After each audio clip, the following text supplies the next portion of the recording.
बसपा की बारी आई, अब बसपा की बारी। बहन जी आप संघर्ष करें।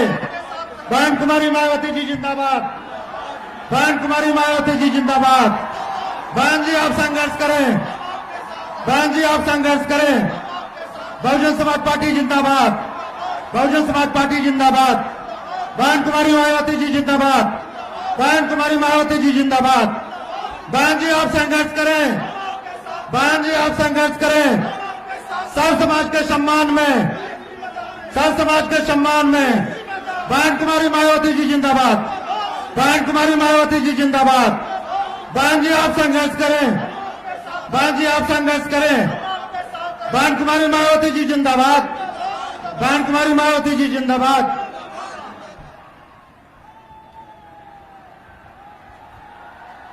बहुजन समाज पार्टी की राष्ट्रीय अध्यक्ष, पूर्व सांसद लोकसभा एवं राज्यसभा, पूर्व मुख्यमंत्री उत्तर प्रदेश, परम आदरणीय बहन कुमारी मायावती जी का शुभागमन हो गया है। कृपया जोरदार तालियां बजा करके स्वागत करने का काम करें।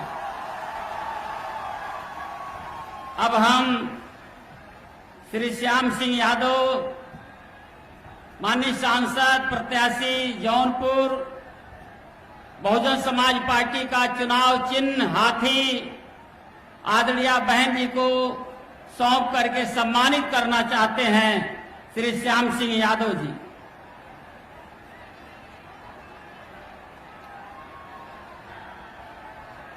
चंदौली के प्रत्याशी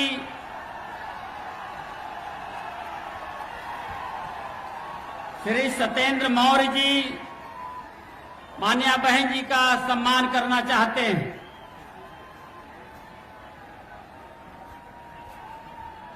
श्री रघुनाथ यादव, श्री रघुनाथ चौधरी, पूर्व प्रत्याशी अजगरा, बहुजन समाज पार्टी का चुनाव चिन्ह हाथी दे करके मान्या बहन जी का सम्मान करना चाहते हैं।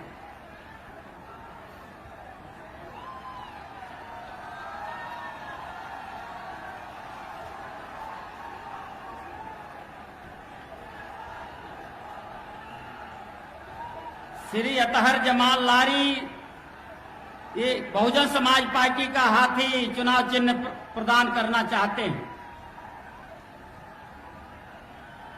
श्री विष्णु दयाल सेठ, जो आदरणीय बहन जी को मुकुट दे करके सम्मानित करना चाहते हैं।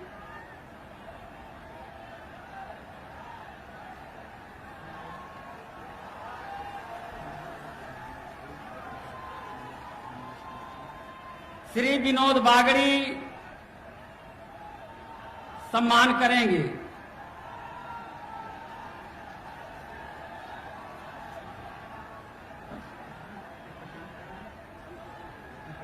श्री प्रदीप पटेल, श्री प्रदीप पटेल।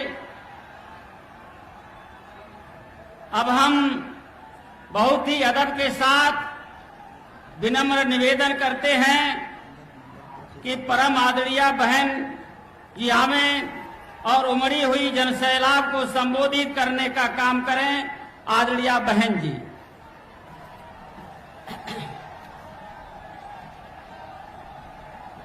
बीएसपी की इस चुनावी जनसभा में इकट्ठा हुए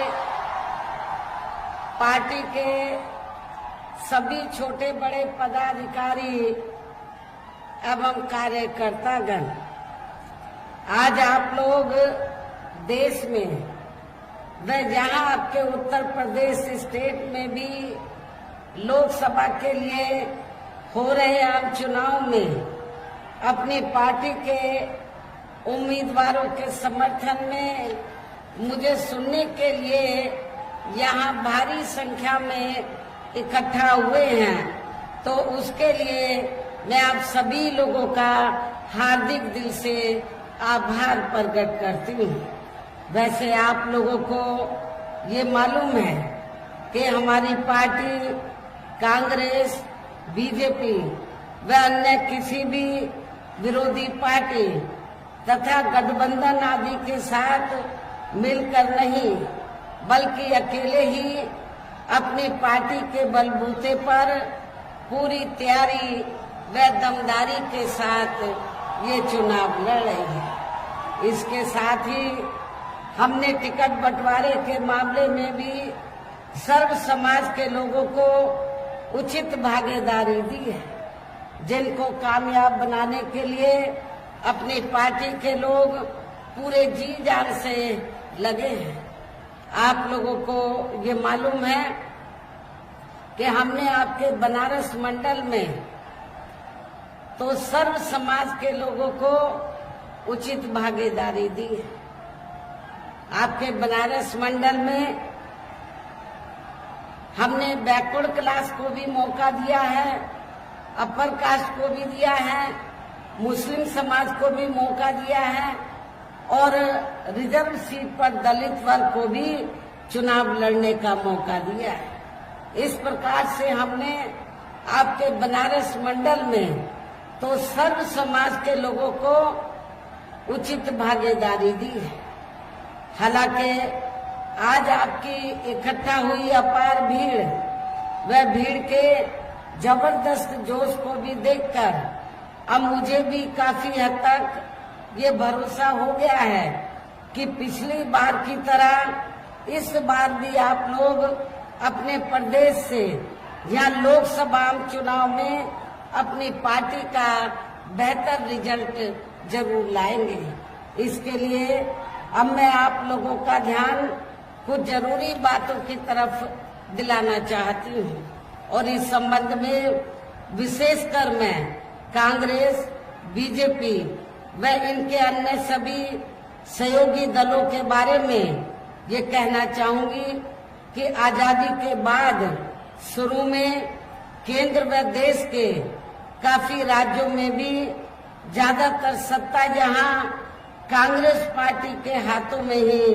केंद्रित रही है, किंतु इनकी अधिकांश मामलों में रही गलत नीतियों एवं गलत कार्य प्रणाली आदि की वजह से ही फिर इस पार्टी को केंद्र में काफी राज्यों की भी सत्ता से बाहर होना पड़ा है तथा यही स्थिति इनकी सहयोगी पार्टियों की भी बनी रही है। और आप लोगों को वैसे ये मालूम है कि जब आजादी के बाद यानी कि अंग्रेजों के जाने के बाद केंद्र में देश के ज्यादातर राज्यों में कांग्रेस पार्टी सत्ता में आई और केंद्र में जब पहली सरकार बनी थी कांग्रेस पार्टी की, तो उस पहली सरकार में परम पूज्य बाबा साहब डॉक्टर अंबेडकर लॉ मिनिस्टर थे। तो उस समय बाबा साहब डॉक्टर अंबेडकर ने तो कांग्रेस पार्टी के मुखिया को ये कहा, पंडित जवाहरलाल नेहरू एंड कंपनी के लोगों को ये कहा कि भारतीय संविधान में एससी व एसटी वर्गों को जो सरकारी नौकरियों में जो रिजर्वेशन दिया गया है उसका पूरा लाभ इनको नहीं मिल रहा है, इसका पूरा लाभ मिलना चाहिए। इस मामले में सरकार को सख्त कदम उठाने चाहिए। इतना ही नहीं, बाबा साहब ने ये भी कहा कि भारतीय संविधान में मैंने आर्टिकल 340 की व्यवस्था की है, तो जिसके तहत तो इस देश में एससी व एसटी की तरह तो और भी अति पिछड़े वर्ग के लोग हैं, अति पिछड़े वर्ग के लोग हैं जिनकी सामाजिक, शैक्षणिक और आर्थिक स्थिति एससी व एसटी की तरह दयनीय है। तो बाबा साहब ने उस समय पंडित जवाहरलाल नेहरू को ये कहा कि इनको भी, जो अति पिछड़े वर्ग के लोग हैं, इनको भी आरक्षण की सुविधा मिलनी चाहिए और आपको आर्टिकल 340 के तहत कमीशन बैठाकर इनको रिजर्वेशन देना चाहिए। लेकिन कांग्रेस पार्टी की सरकार ने बाबा साहब डॉक्टर अंबेडकर की बात को नहीं माना, जिससे दुखी होकर, और भी कई कारण थे जिससे दुखी होकर फिर परम पूज्य बाबा साहब डॉक्टर अंबेडकर को लॉ मिनिस्ट्री से इस्तीफा देना पड़ा था। लेकिन आज वही कांग्रेस पार्टी के उनके चेले चाटे क्या कहते हैं कि हम आरक्षण के खिलाफ नहीं हैं, हम संविधान के खिलाफ नहीं हैं, लेकिन इनके पुरखों ने तो संविधान के खिलाफ जाकर काम किया और रिजर्वेशन का पूरा लाभ आप लोगों को नहीं दिया था, ना कोई कमीशन बैठाया था। ये सब किसी से छिपा नहीं है, लेकिन वोट की खातिर आज उनके जो चेले चाटे हैं या उनके अनुयायी हैं, तो आज वोट की खातिर आरक्षण को लेकर बड़ी बड़ी बातें कर रहे हैं। इस मामले में बीजेपी भी कोई पीछे नहीं है, जबकि इन सभी पार्टियों की नियत सोच जो है वो रिजर्वेशन के खिलाफ है, और जिसकी वजह से ही फिर हमें बीएसपी बनाने की जरूरत पड़ी। यदि कांग्रेस पार्टी ने शुरू में अपनी जिम्मेवारी को ईमानदारी निष्ठा से निभाया होता तो हमें बीएसपी बनाने की जरूरत नहीं पड़ती। और इतना ही नहीं, फिर जिसकी वजह से ही फिर पिछले कई वर्षों से बीजेपी व इनके सहयोगी दल केंद्र एवं काफी राज्यों की भी सत्ता में काबिज हो गए हैं, लेकिन इनकी भी ज्यादातर रही जातिवादी, पूंजीवादी, संकीर्ण, सांप्रदायिक व द्वेषपूर्ण नीतियों एवं कार्य प्रणाली आदि से तथा इनकी कथनी व करनी में भी काफी अंतर होने की वजह से अब ऐसा लगता है इस बार ये पार्टी भी यानी कि भारतीय जनता पार्टी भी केंद्र की सत्ता में आसानी से वापस आने वाली नहीं है, बशर्ते यदि ये चुनाव इस बार फ्री एंड फेयर होता है तथा आम चर्चा के मुताबिक वोटिंग मशीनों में भी कोई गड़बड़ी आदि नहीं की जाती है। और वैसे भी इस बार चुनाव में इनकी कोई भी पुरानी एवं नई चल रही नाटकबाजी, जुमलेबाजी व गारंटी आदि काम में आने वाली नहीं है, क्योंकि अब देश की जनता काफी हद तक इस बात को समझ चुकी है कि इनकी पार्टी ने अब तक देश के विशेषकर गरीबों, कमजोर तबकों, मध्यम वर्गीय एवं अन्य मेहनतकश लोगों को जो इन्हें अच्छे दिन दिखाने के असंख्य प्रलोभन भरे वायदे किए हैं तथा अनेकों हवाई व कागजी गारंटी आदि भी दी है, तो उनका जमीनी हकीकत में अभी तक भी इन्होंने लगभग 1/4 हिस्सा भी कार्य पूरा नहीं किया है, बल्कि इसके स्थान पर इनका ज्यादातर समय व ताकत भी यहाँ इनके अपने चहेते रहे बड़े बड़े पूंजीपतियों एवं धन्ना सेठों को ही ज्यादा से ज्यादा मालामाल व धनवान आदि बनाने में तथा इन्हें हर स्तर पर छूट देने में व बचाने में ही लगी रही है, जिनके अधिकांश आर्थिक सहयोग से ही ये पार्टी व अन्य पार्टियां भी अपना संगठन चलाती हैं तथा चुनाव आदि भी लड़ाती हैं, जिसका काफी कुछ खुलासा बॉन्ड की आई रिपोर्ट से भी हो जाता है। और इस संबंध में वैसे आप लोगों को ये मालूम है कि अभी कुछ दिन पहले बॉन्ड के संबंध में तो माननीय सुप्रीम कोर्ट ने जो सख्त कदम उठाया और जब रिपोर्ट का खुलासा हुआ, मीडिया में रिपोर्ट छपी, तो उससे ये स्पष्ट हो गया कि इस देश में कांग्रेस, बीजेपी, अन्य सभी विरोधी पार्टियों ने इस देश के बड़े बड़े पूंजीपतियों व धन्ना सेठों से अपनी पार्टी के संगठन को चलाने व चुनाव आदि लड़ाने के लिए बॉन्ड के जरिए अरबों खरबों रुपया इस देश के बड़े बड़े पूंजीपतियों व धन्ना सेठों से लिया है। लेकिन आप लोगों को ये जानकर खुशी होगी कि बहुजन समाज पार्टी ही देश में एकमात्र ऐसी पार्टी है जिसने एक भी रुपया किसी भी बड़े पूंजीपति व धन्ना सेठ से नहीं लिया है। ये रिपोर्ट में उजागर हुआ है, इसलिए हमारी पार्टी हर साल बीएसपी मेंबरशिप के जरिए जन्मदिन के मौके पर थोड़ा थोड़ा धन इकट्ठा करके चुनाव के मौके पर भी थोड़ा थोड़ा आर्थिक सहयोग लेकर संगठन को चलाती है और चुनाव आदि भी लड़ाती है। इसके साथ ही अब ऐसा लगता है कि कांग्रेस पार्टी की तरह ही बीजेपी ने भी केंद्र की तमाम सरकारी जांच एजेंसियों का ज्यादातर राजनीतिकरण ही कर दिया है।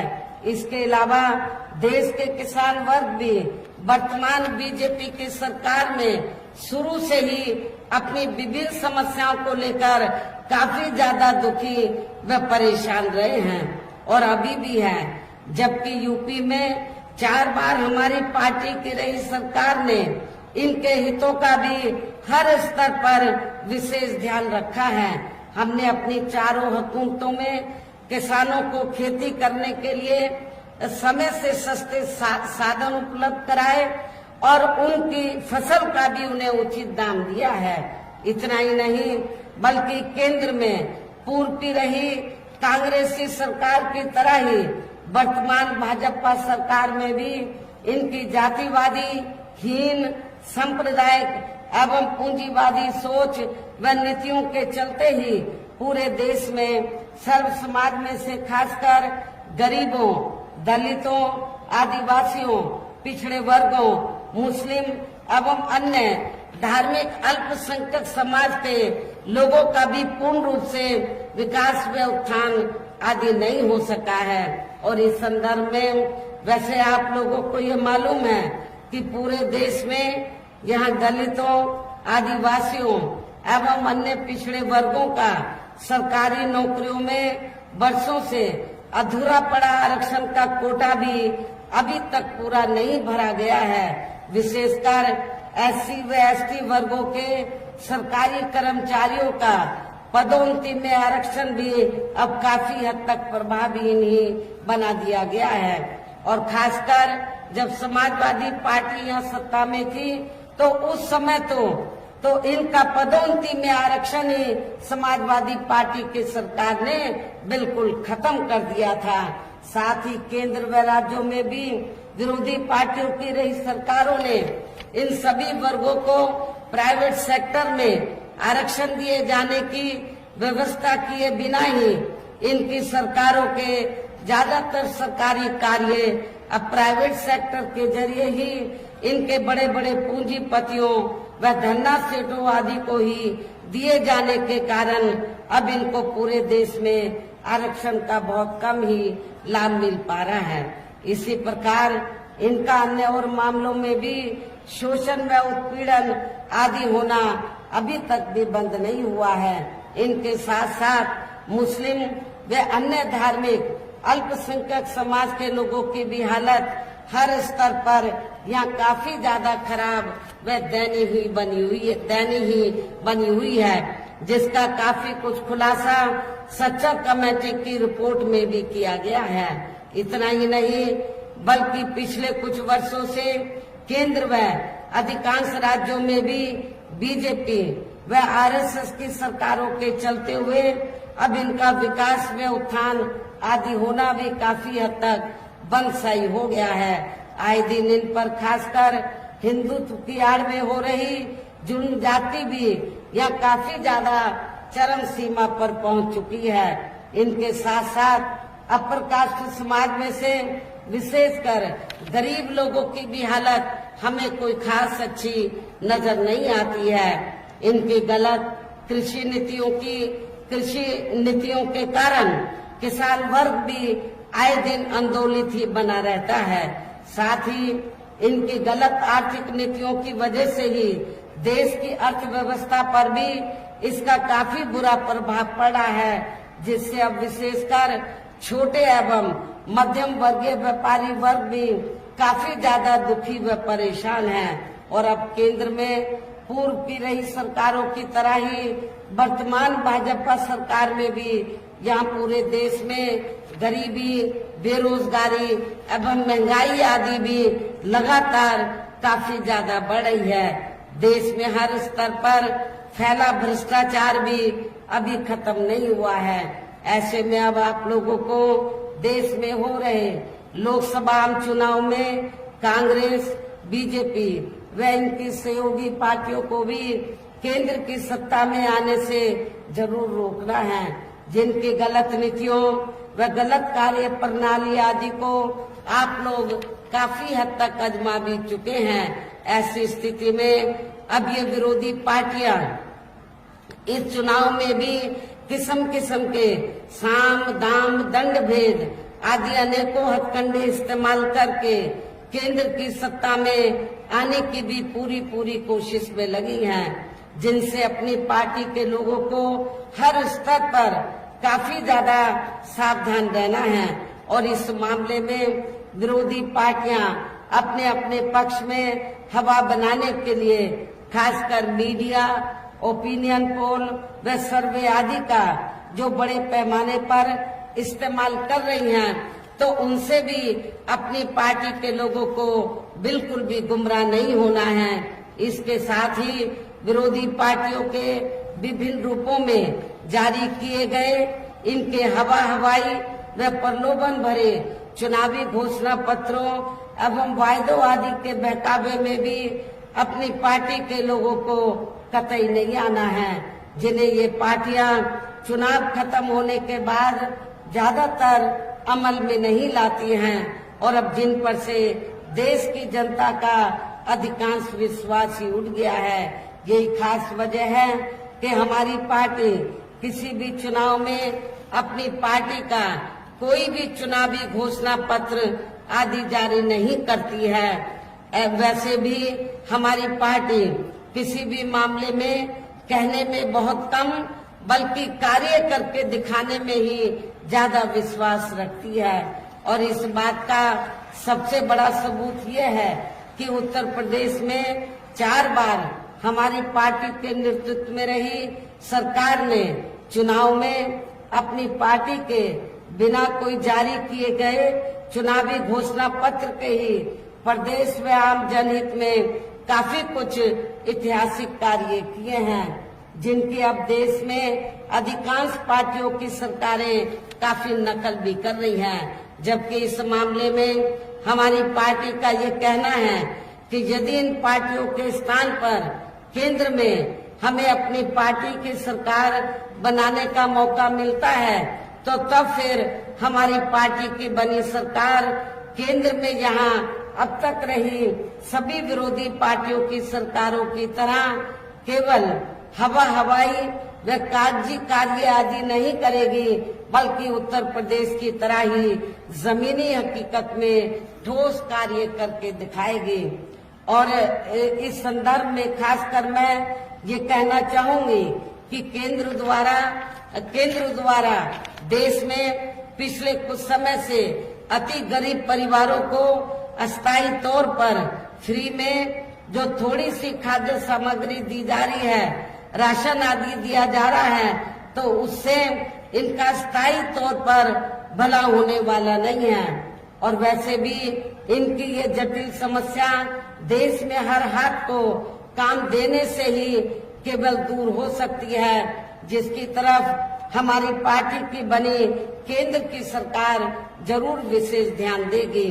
लेकिन इस संबंध में मैं आपको सावधान भी करना चाहती हूँ कि आप लोगों को जो थोड़ा सा पिछले कुछ समय से फ्री में जो राशन दिया जा रहा है, तो ये कोई बीजेपी की देन नहीं है, आरएसएस की देन नहीं है, बल्कि आप लोग जो देश की जनता जो केंद्र की सरकार को जो टैक्स देती है, टैक्स के जरिए केंद्र की सरकार के पास जो पैसा जमा होता है, उस पैसे से आप लोगों को ये राशन आदि दिया जा रहा है। ये कोई बीजेपी आपको अपनी जेब से ये राशन पानी आदि नहीं दे रही है, तो इसलिए आप लोगों को इनके बहकावे में कतई नहीं आना है, बल्कि आप लोगों को अपना एक एक वोट बहुजन समाज पार्टी को हर प्रकार की सावधानी बरतते हुए देना है। साथ ही पिछले कुछ वर्षों से आए दिन बढ़ रही गरीबी, बेरोजगारी व महंगाई आदि से भी जनता बहुत ज्यादा दुखी व परेशान है, जिसे भी आर्थिक नीतियों में तब्दीली करके जरूर दूर किया जाएगा। धर्म की भी आड़ में पिछले कुछ वर्षों से खासकर मुस्लिम समाज के लोगों का द्वेष की भावना से जो इनका काफी ज्यादा शोषण व उत्पीड़न आदि किया जा रहा है, तो उसे भी जरूर रोका जाएगा। और ये सब हमने अपनी यूपी की रही सरकार में करके भी दिखाया है। इसके अलावा हमने यूपी में सर्व समाज में से गरीब एवं बेरोजगार लोगों को बेरोजगारी भत्ता आदि न देकर उन्हें बड़ी तादाद में रोटी रोजी के साधन भी उपलब्ध कराए हैं। जो अब ये कार्य भी अधिकांश ठंडे ही पड़े हैं, जिनको फिर केंद्र में बीएसपी की सरकार बनने पर प्राथमिकता दी जाएगी। कहने का तात्पर्य यह है कि देश में इस समय हो रहे लोकसभा चुनाव में विरोधी पार्टियों के जारी किए गए इनके हवाई व प्रलोभन भरे चुनावी घोषणा पत्रों आदि के बहकावे में अब यहाँ खासकर देश के अति गरीबों, मजदूरों, बेरोजगारों एवं अन्य मेहनत कश लोगों को बिल्कुल भी नहीं आना है। और अब इन्हें ऐसी सभी विरोधी पार्टियों को हर हालत में केंद्र की सत्ता में आने से जरूर रोकना है, जिनकी कथनी व करनी में काफी अंतर रहा है तथा जिन्हें ये लोग बरसों से आजमा भी चुके हैं। ऐसे में अब मेरा यही कहना है कि आप लोगों को अपने खुद के व अपने प्रदेश क्षेत्र एवं देश के भी हित में अपने वोटों को यहाँ कांग्रेस, बीजेपी व अन्य विरोधी पार्टियों को न देकर केवल अपनी एकमात्र हितैषी पार्टी बहुजन समाज पार्टी को ही देना है। जो ये पार्टी उत्तर प्रदेश की तरह ही केंद्र में भी अपनी पार्टी की सरकार बनने पर फिर पूरे देश में यहाँ अपनी पार्टी की सर्वजन हिताय व सर्वजन सुखाय की नीतियों पर आधारित ही सरकार चलाएगी। इसके साथ साथ केंद्र से जुड़ी आपके क्षेत्र की जो भी यहाँ स्थानीय समस्याएं होंगी तो उन्हें भी फिर दूर करने का हर संभव पूरा प्रयास किया जाएगा। साथ ही यहाँ गरीबों, मजदूरों, बेरोजगारों, कर्मचारियों, किसानों, छोटे व्यापारियों एवं अन्य मेहनत कश लोगों के हितों का भी विशेष ध्यान रखा जाएगा।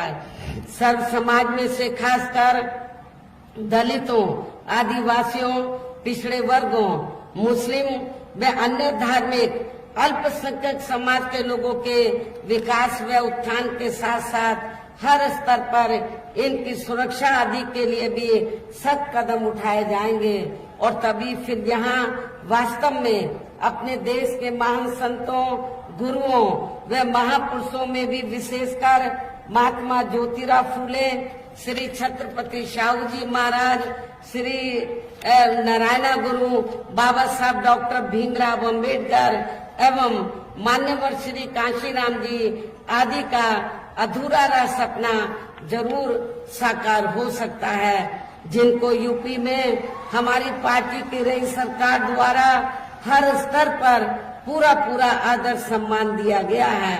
इन्हीं खास बातों के साथ ही अब मेरा देश व आपके स्टेट के भी हित में यही कहना है कि हमारी पार्टी ने यहाँ के बनारस मंडल में जिनको भी लोकसभा के लिए चुनाव के मैदान में उतारा है, जो आपके सामने मंच पर भी मौजूद हैं, तो उन्हें आपको जरूर कामयाब बनाना है, जिसके लिए यहाँ पार्टी के सभी स्तर के छोटे बड़े पदाधिकारी एवं कार्यकर्तागण आदि पूरे जी जान से लगे हैं। और अब अंत में मेरा यही कहना है कि आप लोगों को वोट पड़ने वाले दिन यहाँ बीएसपी के अपने सभी लोकसभा उम्मीदवारों को अर्थात हमने बनारस मंडल में जौनपुर लोकसभा की सीट से श्री श्याम सिंह यादव जो बीएसपी के वर्तमान में सांसद हैं, इनको चुनाव के मैदान में उतारा है। आप लोगों को ये मालूम है कि इस एज में भी ये जनता की सेवा में लगे रहते हैं। आप इनको एक मौका जरूर दीजिए, इनको जरूर मेंबर पार्लियामेंट बनाकर भेजिए। मछली शहर जो सुरक्षित लोकसभा की सीट है, हमने यहाँ से श्री कृपा शंकर सरोज को चुनाव के मैदान में उतारा है। वाराणसी लोकसभा की सीट से हमने श्री अतर जमाल लारी को चंदौली लोकसभा की सीट से हमने पिछड़े वर्ग से श्री सत्येंद्र कुमार मौर्य को, बलिया लोकसभा की सीट से हमने श्री लल्लन सिंह यादव को, इनकी लोकसभा की सीट का कुछ एरिया बलिया में आता है और कुछ एरिया गाजीपुर जिले में आता है, लेकिन सीट का नाम है बलिया, इसलिए बलिया लोकसभा की सीट से हमने श्री लल्लन सिंह यादव को, गाजीपुर लोकसभा की सीट से हमने डॉक्टर उमेश कुमार सिंह को चुनाव के मैदान में उतारा है।